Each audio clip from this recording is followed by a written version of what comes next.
विदेश यात्रा, सब कुछ बढ़िया चल रहा है और फिर अचानक कोई हादसा हो जाए तो? क्या ये बात सच है कि कुछ देशों में आपको अपने देश से कहीं ज्यादा मुआवजा मिल सकता है? ये सिर्फ एक सुनी सुनाई बात है या इसमें कोई सच्चाई भी है? चलिए आज इसी बारे में बात करते हैं।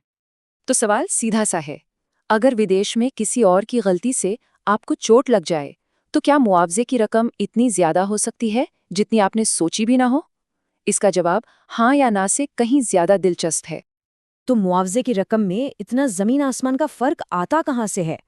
इसकी जड़ दरअसल अलग अलग देशों के कानूनी और बीमा के सिस्टम में छिपी है। यहीं से सारा खेल बदल जाता है।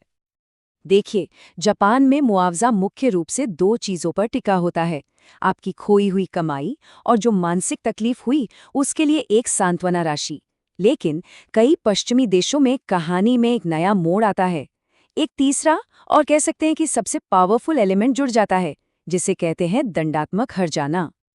तो ये दंडात्मक हर्जाना है क्या भला?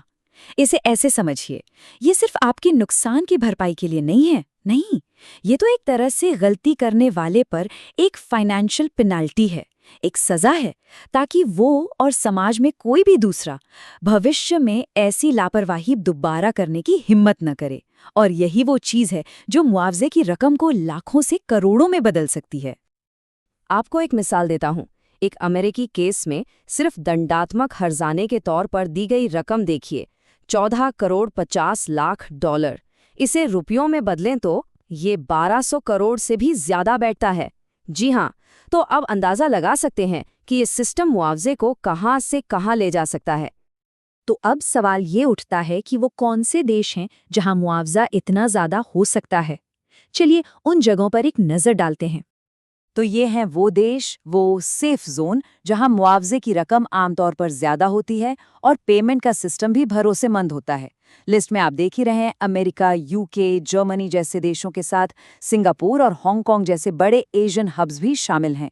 और इसका एक बहुत बड़ा कारण है, और वो कारण है अनिवार्य बीमा, मतलब कंपल्सरी इंश्योरेंस। इन देशों में कानून कहता है कि आपको बीमा करवाना ही पड़ेगा। और ये कोई छोटा मोटा बीमा नहीं होता। इसकी लिमिट या तो बहुत ऊंची होती है या फिर असीमित, खासतौर पर जब बात किसी इंसान को चोट लगने की हो। इसी वजह से पीड़ित को पैसा मिलना लगभग तय हो जाता है। अच्छा, तो ये तो हुई एक बात। अब जरा सिक्के का दूसरा पहलू भी देख लेते हैं। उन जगहों की बात करते हैं जहां मुआवजा मिलना, कह सकते हैं कि एक टेढ़ी खीर है। ये वो डेंजर जोन है जहां या तो मुआवजा बहुत कम है या फिर मिलेगा भी या नहीं, इसकी कोई गारंटी नहीं होती। कई अफ्रीकी देश और कुछ दक्षिण पूर्व एशियाई देश इसी कैटेगरी में आते हैं। अब ये फर्क क्यों है? इसका सबसे बड़ा कारण है बीमा। इस चार्ट को देखिए, कितना बड़ा अंतर है। शहरी चीन जैसे इलाकों में 90% से ज्यादा लोगों के पास बीमा है। वहीं अफ्रीका के कुछ हिस्सों में ये आंकड़ा गिरकर महज 10% पर आ जाता है। अब सोचिए, जब बीमा ही नहीं है तो पैसा आएगा कहाँ से? और यही जमीनी हकीकत है। वहाँ पे ये सुनना बहुत आम है कि मैं पैसे नहीं दे सकता, मेरे पास है ही नहीं। और ऐसे में कानून होते हुए भी पीड़ित के हाथ कुछ नहीं लगता। तो चलिए अब इस पूरी कहानी को एक टूरिस्ट के नजरिए से देखते हैं। क्या कोई पर्यटक सच में विदेश में रुककर करोड़ों का केस लड़ सकता है? ये जो हम सुनते हैं, इसमें कितनी सच्चाई है? ये सवाल बहुत जरूरी है।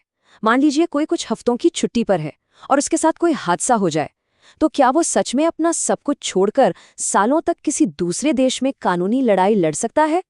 जवाब सीधा और साफ है, ऐसा करना लगभग नामुमकिन है। और इसकी वजह है वक्त। ये देखिए, अमेरिका जैसे देश में भी, जहां सिस्टम काफी तेज माना जाता है, एक केस में औसतन 1 से 2 साल लग जाते हैं।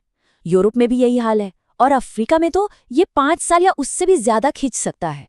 अब आप ही सोचिए, कोई टूरिस्ट इतने लंबे समय तक एक अनजान देश में कैसे केस लड़ेगा? तो अगर विदेश में मुकदमा लड़ना प्रैक्टिकल नहीं है, तो फिर रास्ता क्या है? एक यात्री के लिए असली सुरक्षा कवच क्या है? मुआवजा मिलेगा कैसे? तो देखिए, असली प्रोसेस जो है वो असल में काफी सीधा है। सबसे पहले हादसे के बाद पुलिस और मेडिकल रिपोर्ट जरूर लें, ये बहुत जरूरी है। फिर अपने देश लौट आइए और यहाँ आकर अपनी ट्रैवल इंश्योरेंस कंपनी में क्लेम फाइल कर दीजिए। बस इसके बाद का सारा सिरदर्द, सारी भागदौड़ आपकी बीमा कंपनी की है। वो खुद दूसरी पार्टी से निपट लेगी। तो आखिरी बात क्या है? देखिए, चाहे आप किसी सेफ देश में हो जहां दूसरी पार्टी का बीमा शायद पैसे दे दे, या फिर किसी डेंजर देश में जहां दूसरी पार्टी के पास देने के लिए कुछ हो ही ना, दोनों ही सूरतों में आपकी एक ही गारंटी है, एक ही असली सुरक्षा कवच है, और वो है आपका अपना ट्रैवल इंश्योरेंस।